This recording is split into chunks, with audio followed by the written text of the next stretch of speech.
Well, good morning, everybody. Thank you. If we could please stand and let's sing together, What Wondrous Love.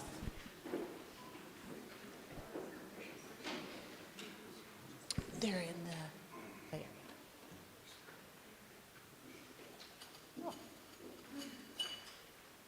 Okay.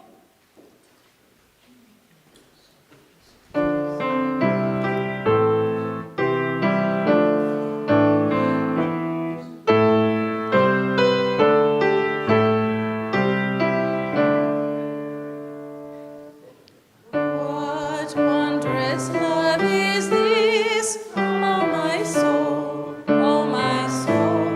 What wondrous love is this, oh my soul. What wondrous love is this that brings my heart such bliss and takes away the pain of my soul, and takes away the pain of my soul. When I was sinking down, sinking down, sinking down, when I was sinking down, sinking down, when I was sinking down beneath my sorrow's ground, friends to me gathered round, oh my soul, oh my soul. Friends to me gathered round, oh my soul. To love and to all friends I will sing, I will sing. To love and to all friends I will sing. To love and to all friends who pain and sorrow mend, with thanks unto the end I will sing, I will sing. With thanks unto the end I will sing. Good morning, and welcome to the Unitarian Universalist Church of Spokane, where our mission is to join together to create a nourishing, liberal, religious home and to champion justice, diversity, and environmental stewardship in our wider world, or as we say in short, to create community, find meaning, and work for justice. We're glad to have you with us. We're a very welcoming congregation, and we appreciate your unique experiences, backgrounds, beliefs, and lifestyles. Whether you're here in person today or streaming with us, we're so glad that you have joined us today, so welcome. Before we get started, I have a couple of announcements. First of all, there is no RE today, so if there are any children here, they are welcome to stay with their parents, or they can go to the nursery where there are people there. And I think that has already been taken care of, but just wanted to make sure. Also, the Memorial Garden team would like to remind everyone of our serene and sacred space on the northwest side of our grounds. It's open year-round as a place of reflection and peace. If you would like to learn more about the garden, brochures are available at the back of the sanctuary.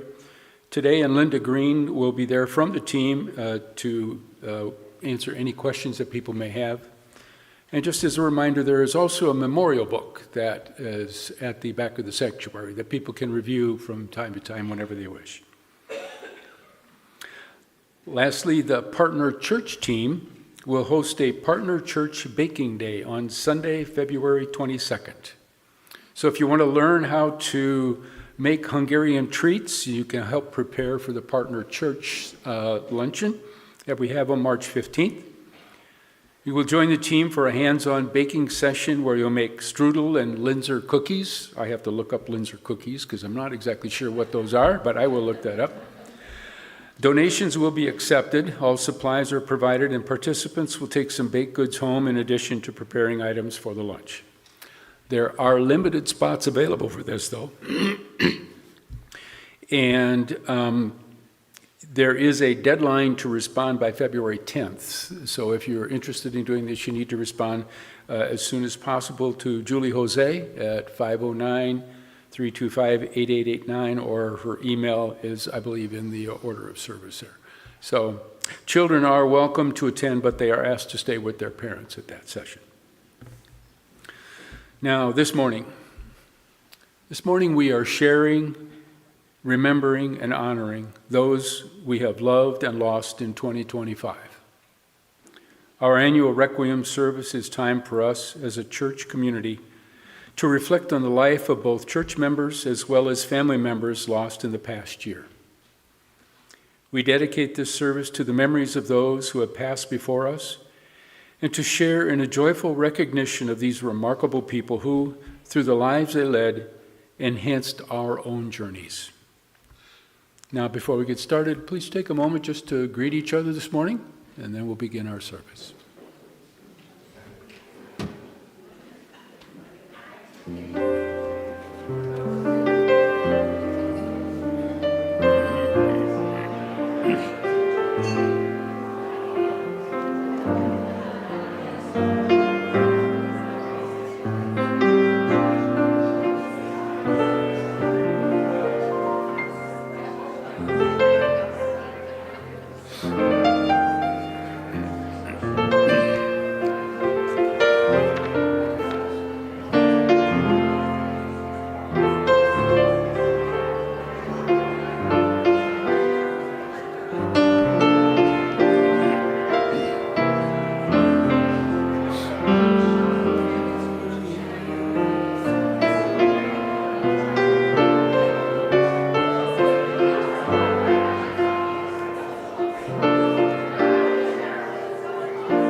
We'll have more time for a conversation after the service with good coffee and cookies, and I think they've got Girl Scout Thin Mints back there. So we now turn from our informal greeting of one another to formally begin our service by the lighting of our chalice, the symbol of Unitarian Universalism, the symbol of our unity and solidarity, of our openness and inclusion, and of our community and individual uniquenesses. May this small flame be our offering of warmth to those who are cold and alone, and a light to those in darkness. May it be a flame that ignites justice in our world and a beacon of hope to those in need. And may it reflect at least a spark of truth wherever truth has been lost, and cast a healthy shadow of doubt where it's been found.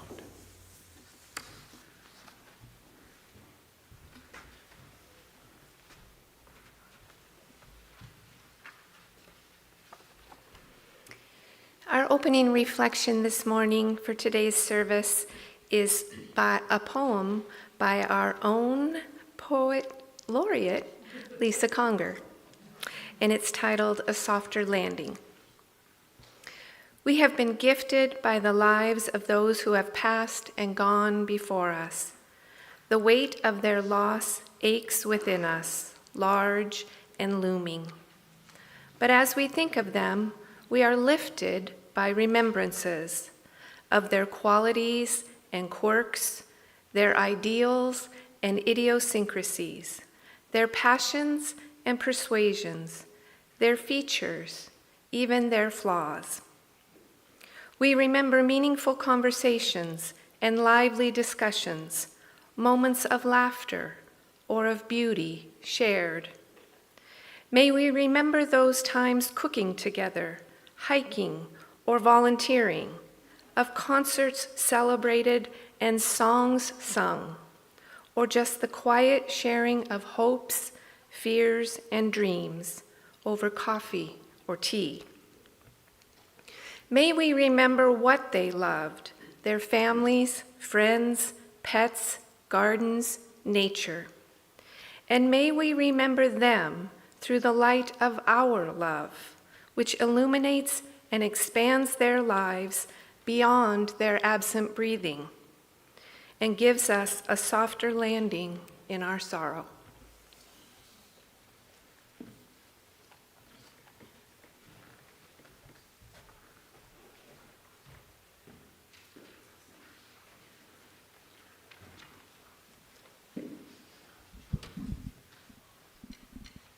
Okay, let's sing.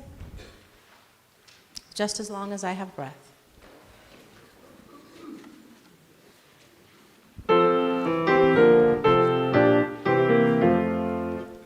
Just as long as I have breath, I must answer yes to life.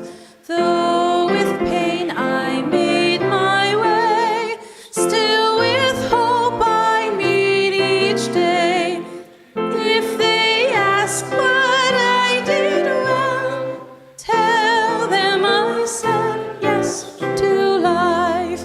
Just as long as vision lasts, I must answer yes to truth. In my dream and in my dark, always that elusive spark. If they ask what I did well, tell them I said yes to truth. Just as long as my heart beats, I must answer yes to love. Disappointment pierced me through, still I kept on loving you. If they ask what I did west, tell them I said yes to love.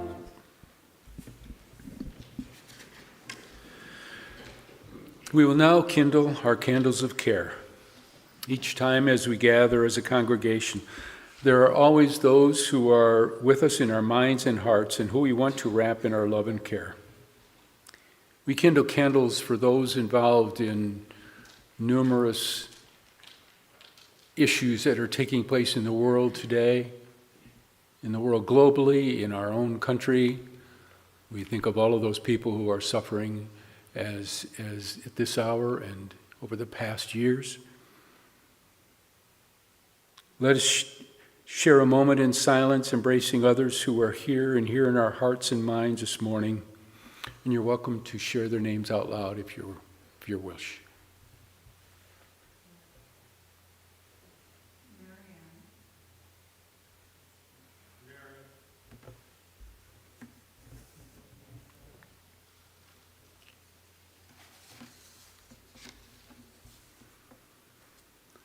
Those named aloud and those embraced in our silence, and all those who are suffering elsewhere in our world at this hour, we hold in our community of compassion.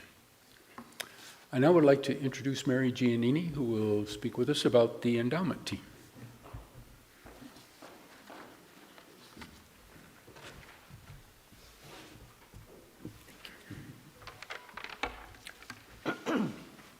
Good morning.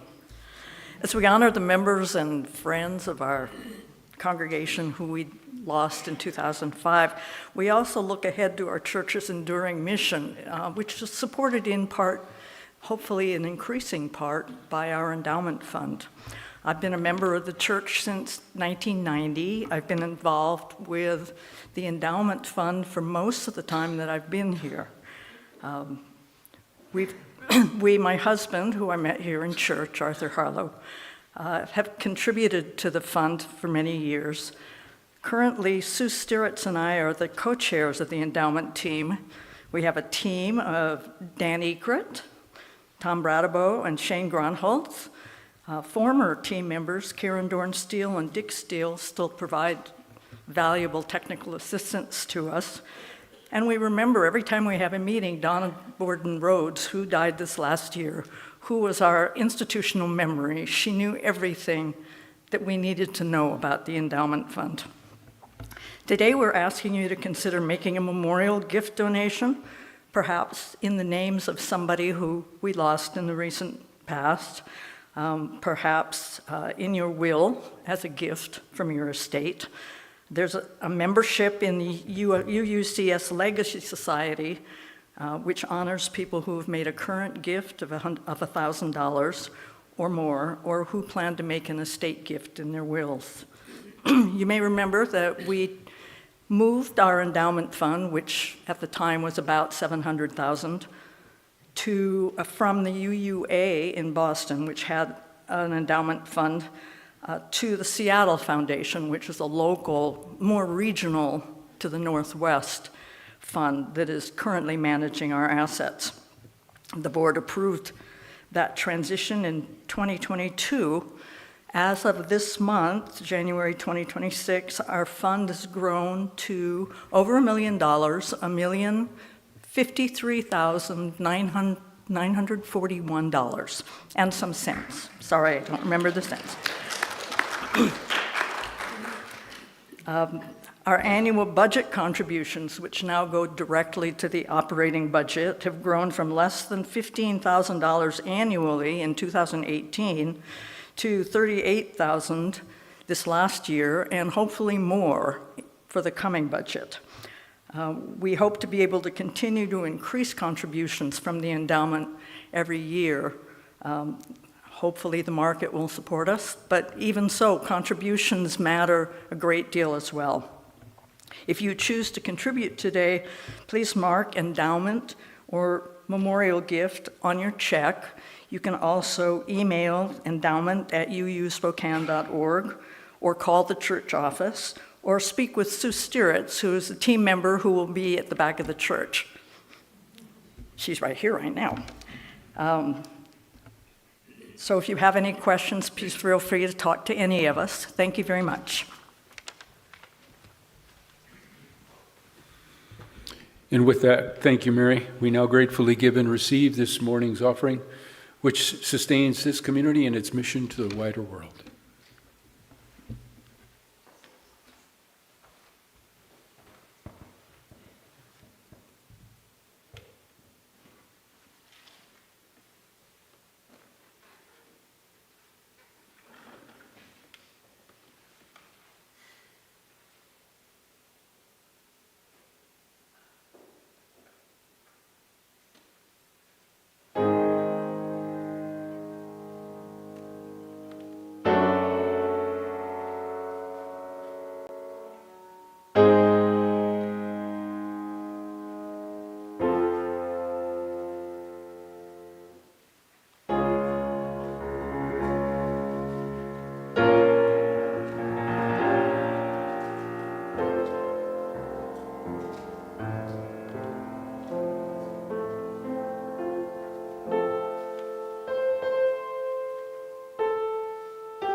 this is one of our more somber services, but I just have to share this.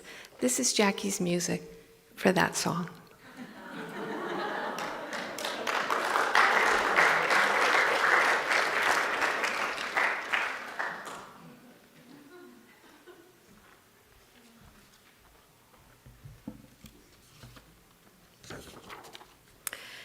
Okay. As we move into a time of meditation, please find a comfortable position, take a few deeper breaths, and consider these words for reflection. In a world so filled with brokenness and sorrow, it would be easy to lose ourselves in never-ending grief, to be choked by our outrage, to be paralyzed by the enormity of suffering, to feel our hearts squeezed tight with hopelessness. Instead, this morning, let us simply breathe together as we hold our hearts open, breathing in as our hearts fill with compassion, breathing out as we pray for healing in our world and in our lives, breathing in, opening ourselves to the transforming power of love. May we know our strength and be filled with courage. May our love flow from us into this world and from the world into us.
Amazing grace, how sweet the sound that saved a wretch like me.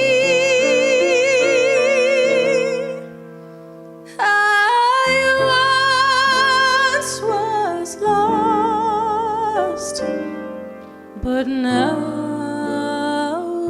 am found. Was blind, but now I see. 'Twas grace that taught my heart to fear, and grace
light shining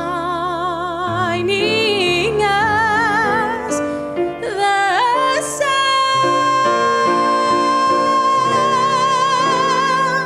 We've numberless days to sing God's praise. Then when we'd first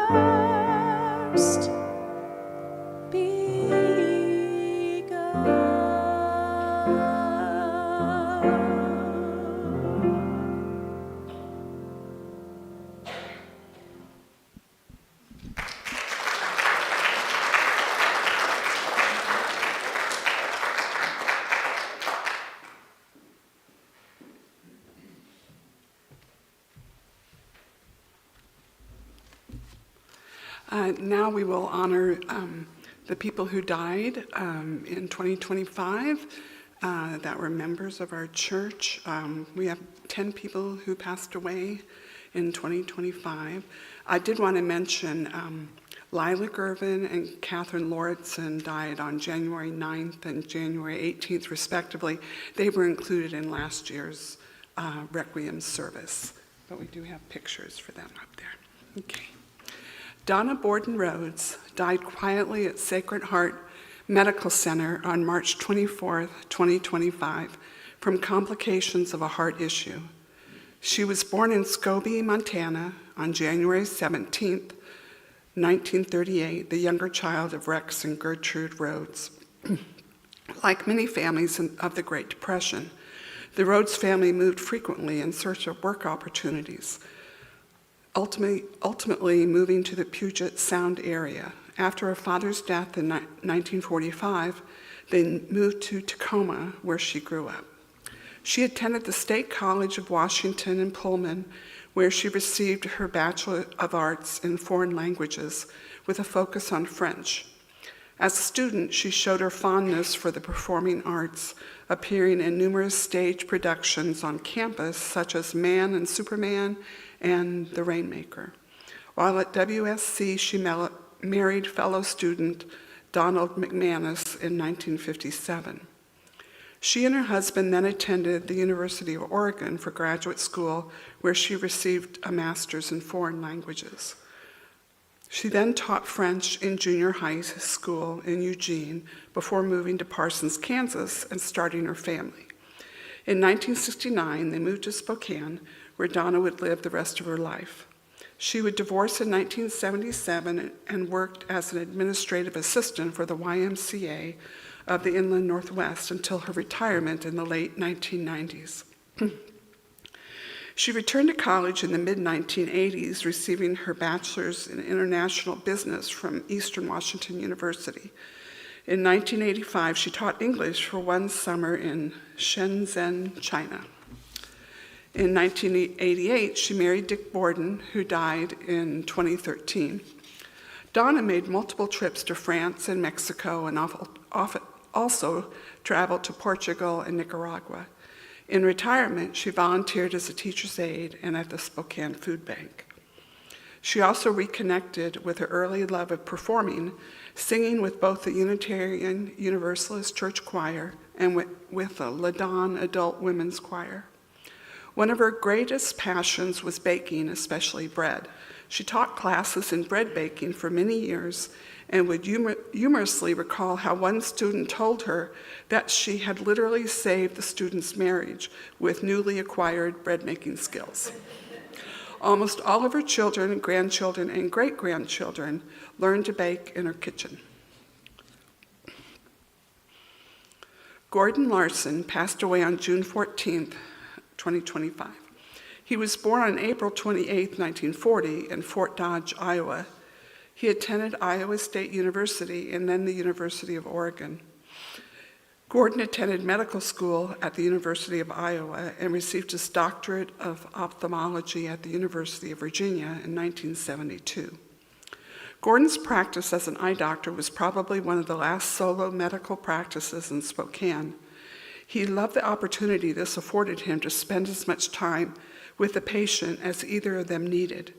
Whenever he performed cataract surgery, his assistant, Anne Phoebing, sent the patient a long-stemmed rose in appreciation of their trust in Dr. Larson and his staff. He had an ideal childhood in Iowa, fishing with pals being the favorite activity. This led to a lifelong love of fishing, which became his hobby, and fly fishing his passion. Gordon was a member of the Unitarian Universalist Church of Spokane, Fly Fishers Federation, Riverkeepers, Connoisseur Concerts, Spokane Valley Summer Theater, and Ski for Light International. During 4 decades of volunteer service with Ski for Light as a cross-country skiing guide for adults with visual impairments, Gordon received the President's Award along with the love and respect of hundreds of participants. SFL President Julie Coppins called him my wise, patient SFL uncle, always there, always encouraging, quietly showing others the way.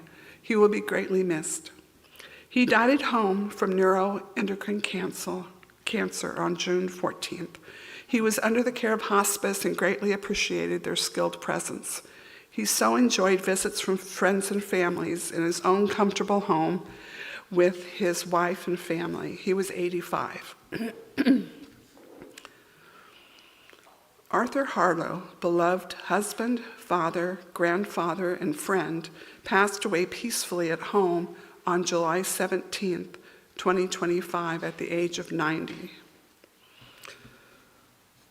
Born in February, or is that right? Is it 90 or 89?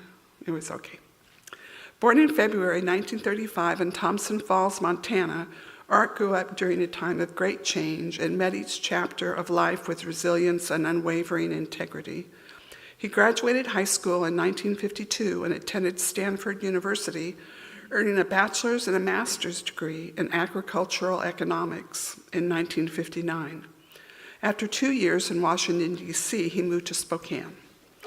Art spent most of his professional life with the Bonneville Power Administration, eventually as power manager. He also served for many years on the board of directors of Spokane Federal Credit Union. Among his proudest accomplishments was the Harlow Ranch in Thompson Falls, Montana. Founded by his grandfather in 1919, the ranch represented Art's love of the land, tireless work ethic, and commitment to the Harlow family legacy. Art was a passionate collector of antique cars and cherished their craftsmanship and the history they represented. He was a longtime member of both the Historical Auto Society of Spokane and the Inland Empire MG Classics Club. A soccer player in high school and college, Art continued to play soccer into his 60s with adult and senior soccer teams in town. Art met his wife, Mary Giannini, through mutual friends at the UU Church of Spokane, and they married in 1993. The following year, Art retired from the Bonneville Power Administration, proudly declared himself a house husband, and began a new chapter supervising the house and yard, cooking healthy meals, and wrangling their beloved cat family. He also continued to manage the ranch, spending parts of most weeks there. Art and Mary traveled whenever they could to Hawaii, where Mary grew up and daughter Melinda lived for many years. Senior soccer tournaments in Germany, New Zealand, Hawaii, and Canada, on classic car club trips throughout the Northwest, and to other sometimes far-flung destinations such as Midway Atoll. Their last big adventure was a trip to Yellowstone in the winter of 2022 to see buffalo, wolves, and Old Faithful in the snow, a dream Art had cherished for years. Art's legacy is one of kindness, strength, and quiet wisdom. He found joy in simple pleasures like a bowl of ice cream, sometimes his dinner. He is deeply missed. Ingrid Lori Carlson passed away on October 9th. She was a fierce warrior who survived breast cancer, trigeminal neuralgia, and gracefully lived with Alzheimer's disease for over 10 years. Ingrid was a successful participant in a clinical trial which slowed the decline of Alzheimer's disease, giving her many more good years. Ingrid died peacefully Thursday, October 9th, surrounded by love with her family and friends by her side. She was born in La Crosse, Wisconsin on August 21st, 1945, to Myrtle Hansen and Oliver Carlson.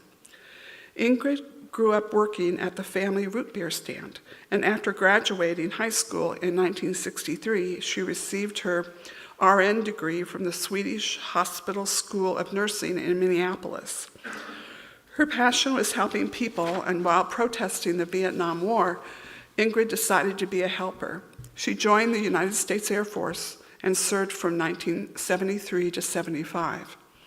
She served in the Philippines as a first lieutenant reserve in the Nurse Corps in the military airlift wing and took part in Operation Baby Lift. After Ingrid's military service, she made her home in Spokane, where she worked at Sacred Heart Hospital as a nurse in obstetrics, cardiac care, and ICU. She also worked at Airway Heights Prison and with Planned Parenthood. Ingrid's love was home IV therapy, where she traveled to homes in Washington, Idaho, and Montana. She was a co-author on an article for the Journal of Intravenous Nursing titled Retrospective Look at 3 Years of Peripherally Central Catheter Insertions. Not only was Ingrid passionate about helping people, but she also had a deep connection with animals and often had a wide variety of pets. If you knew Ingrid, you heard stories of Murphy, her monkey, and Tommy, an African gray parrot. Alzheimer's disease was especially difficult for Ingrid because she loved learning. While nursing, Ingrid earned a degree in welding and carpentry, which was quite handy when she built her own house. She also went to massage school, where she met Barb, the love of her life. Jan Trutton was born on May 23, 1932 in Rexburg, Idaho, and peacefully passed on October 14, 2025 at her home in Vancouver, Washington, which she shared with her daughter Debbie and son-in-law Jeff. Jan moved to Spokane about 1967. She worked in the offices of one or more Spokane trucking companies, where she met Bud, who was a career professional truck driver. They were married soon after. Jan was a forever social butterfly. They were members of the Elks and the Moose Lodges. They were both very actively involved in the Sports Car Club of Spokane for about 15 years. Jan and Bud were older and easily became surrogate aunt and uncle to the children of the 3 couples they were close to. The families all competed in motorsports, camped, and partied together. The Truttons were active participants in the RV lifestyle for over a decade, which they shared with other families. One of the Truttons' favorite snowbird sites was Yuma, Arizona, where they eventually purchased a large, comfortable, double-wide manufactured home. Even after Bud's death in 1927, Jan traveled south to Yuma to spend the winter in that home. Jan and Bud became interested in UUCS in the mid-1970s and soon became members. They were active in the church until Bud's death in 1927. Jan remained active for years afterward, attending Sunday services and participating in many events and activities, relishing the continuing friendships, the liberal religious atmosphere, and the feeling of community. In 2015, Jan moved to Vancouver, Washington to be near her family, including her daughter and son-in-law, granddaughter, and great-grandson, while still maintaining the Yuma snowbird residence. Sally Cleveland passed on the morning of November 17th at the age of 96. She died peacefully and was surrounded by family, friends, and love. Sally was born Sarah Catherine Essex on June 1st, 1929 in Rochester, Minnesota.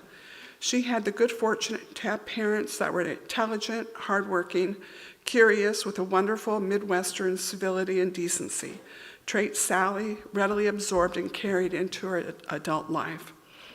As a child, she was known for her athleticism and was reputed to be the fastest runner at Edison Elementary, boy or girl. She was soon joined by two sisters, Dorothy and Elizabeth, with whom she shared a lifetime of love and affection. She left Rochester in 1947 to attend Northwestern University in Chicago, where she was an enthusiastic sorority sister at Pi Beta Phi. While she was there, she met a young medical student, Richard Cleveland. They were married soon after his graduation from medical school in 1951.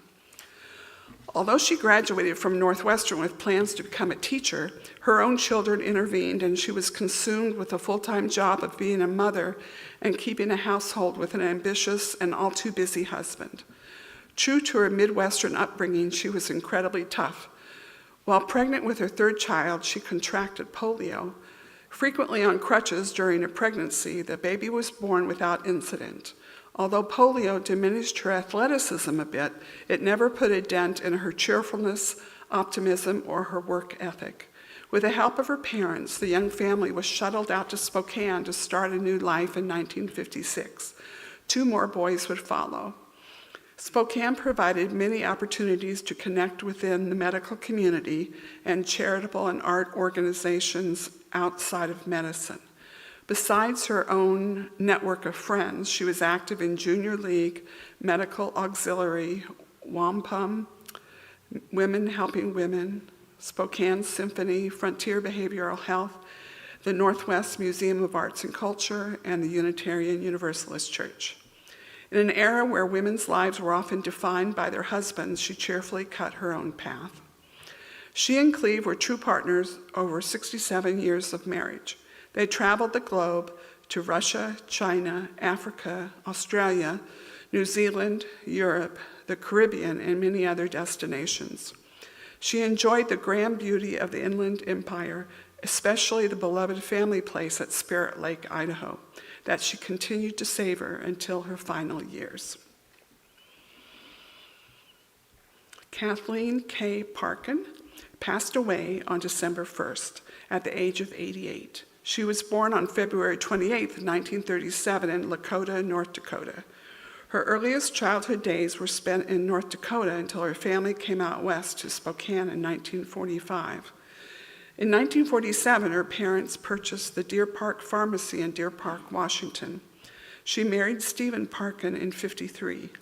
Their first child, a girl, was followed by 6 boys over the next 11 years, and finally a last little girl who tragically passed away at birth.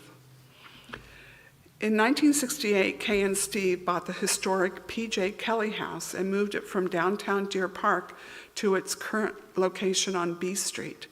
They then purchased the Western Auto Hardware store in Deer Park. Their home was always full of kids, cats, dogs, and other critters. Besides constant home improvement in their historic house, Kay and Steve enjoyed getting out into the woods, rock hounding, and being active parents. When Steve passed away in 1972, Kay's life took a big turn. She went from being a homemaker who did not have a driver's license to being a hardware store owner and a liquor agency manager. Kay learned the business and worked the store 6 days a week to support her family. To keep her children busy and have some fun on her one day off, Kay learned to ski and to paddleboard in the summer. Following in the footsteps of her parents and late husband, Kay was active in the Deer Park Chamber of Commerce and was elected to serve on the Deer Park Planning Commission. In 1982, Kay closed the Western Auto franchise and then ran the Deer Park Liquor Agency until her retirement in 2007. In 1983, Kay began dating William Bill Christensen. Bill and Kay were a compatible couple who gardened, crafted, danced, and camped together. Together, Bill and Kay also collected and cared for all kinds of critters, the usual cats, dogs, and fish, but also ferrets, parrots, chinchillas, a horned toad, an orphaned magpie, and other wild rescues. Kay and Bill married on November 14, 2001, and were together until Bill's passing in 2011. In 2015, Kay moved to Spokane to be closer to her children. During that time, she became a member of the Unitarian Universalist Church of Spokane and continued her lifelong passions of voracious reading, loving her pets, gardening, and staying connected with family. She lived in her own home until the summer of 2025 with support from her children and grandchildren. David Ross Deerdorf. David Ross Deerdorf died at home in Spokane on December 5th, 2025, with his wife of 30 years, Madeline Lefebvre, I think is how you pronounce it, by his side.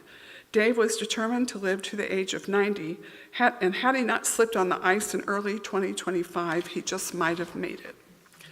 Dave was born in Portland, Oregon. He delivered papers in his neighborhood, played the glockenspiel, and developed a fascination with radio through ham radio. As a teen and young man, David was an avid mountain climber and outdoor enthusiast. That love of the outdoors stayed with him throughout his life, whether on mountains, trails, or the water. Dave attended Stanford University beginning in 1956, took a break to serve in the United States Marine Corps, then returned to Stanford to complete his studies and play goalie for the soccer team. In 1962, he married Sue Wotrine and began law school. They settled in Madras, Oregon, where Dave served as a prosecuting attorney, later moving to Bend and into private legal practice. He also served as chief of staff to the Oregon Senate president in Salem, and later as the reviser of statutes for the Alaska State Legislature in Juneau. His involvement as a UU began in the early days of the Bend Oregon UU Fellowship, and he was active in the Pacific Northwest District in the 70s, serving as district president. Early in their marriage, Dave and Madeline moved to Portland and joined Portland First Unitarian Church. He loved his hands-on work with Habitat for Humanity, building affordable houses for family in North Portland. Diagnosed with multiple sclerosis just before the age of 40, Dave never allowed it to define him. His determination and joy for life were evident to all who knew him, including when he completed the 12K Lilac Blooms Day run in 2023 in Spokane. In late 2021, Dave and Madeline moved to Rockwood South Hill to be closer to Dave's children. Dave volunteered in the woodshop making toys for Spokane children and families in need of support at the holidays. Dave will be remembered for his adventurous spirit, his resilience, his deep love of family, the trails and waters he explored, and for his sense of humor. And lastly, Linda Hodge. Linda passed away in her sleep on the morning of January 3rd of this year. She was beloved by Larry, her husband of 63 years. Born in Lansing, Michigan on October 15, 1939, she was the youngest of the 4 Balmer children. She earned a Bachelor of Arts in Social Work at Michigan State and a master's degree from Eastern Washington University, also in social work. Once she was hired at the VA in Spokane, she became a truly outstanding social worker who helped so many World War II veterans and their families. This is Linda, a mother who loved her children and grandchildren. She was a lifelong cat lover, a world traveler who greatly enjoyed lakes and oceans. She volunteered for many organizations, including the Red Cross, Meals on Wheels, and court-appointed special advocates. Linda loved playing games of bridge and cribbage and was a devoted lifelong Gonzaga basketball fan. She read voraciously and loved crafting needlepoints and pottery.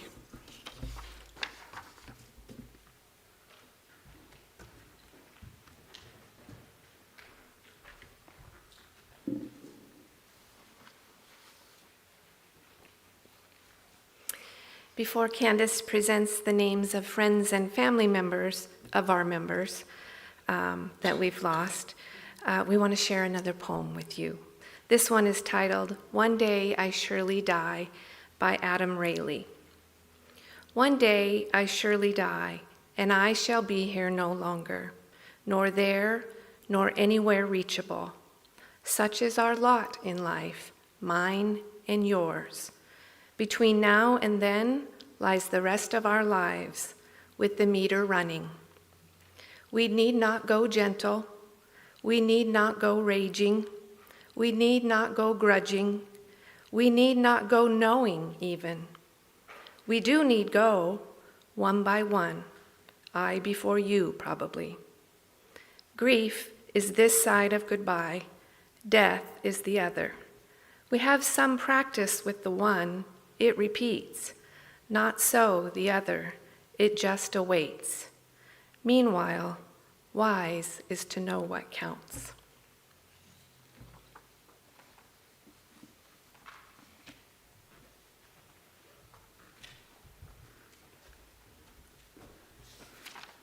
The following is a list of family and friends of church members who passed away in 2025. Sherry Thompson, longtime close friend of Betty Bradabo. Richard Solberg, cousin of Fred Lawrenson. Patricia Freese, cousin of Fred Lawrenson. L.S. Corky Lawrenson, brother of Fred Lawrenson. Janet Reynolds, good friend of Julie and Jerry Jose and of all living things. Christopher Grant, uncle of Kirsten Grant. Alice Quinley, aunt of Kirsten Grant.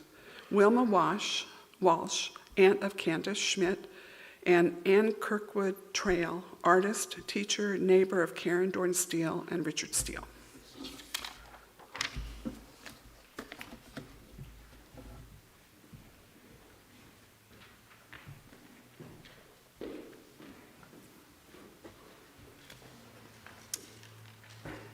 Let's sing again. You could please stand. For all that is our life.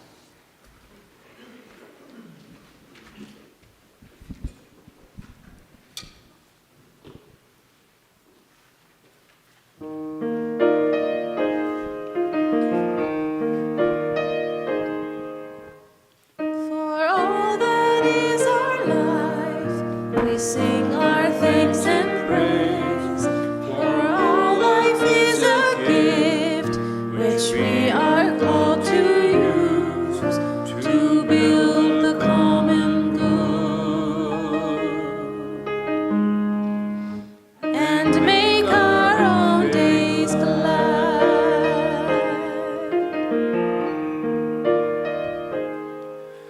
For needs which others serve, for services we give, for work and its rewards, for hours of rest and love, we come with praise and thanks. For all that is our life.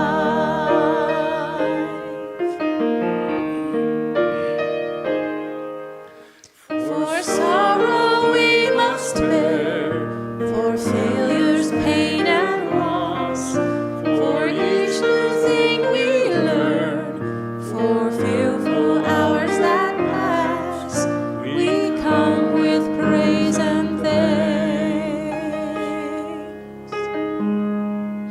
For all that is our life.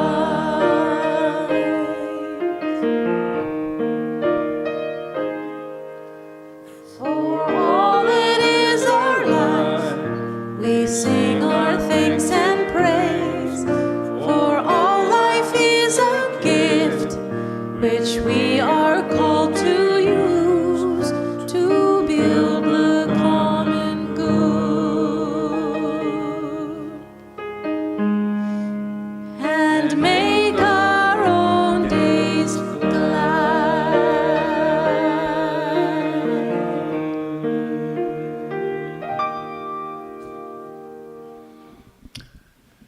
In closing,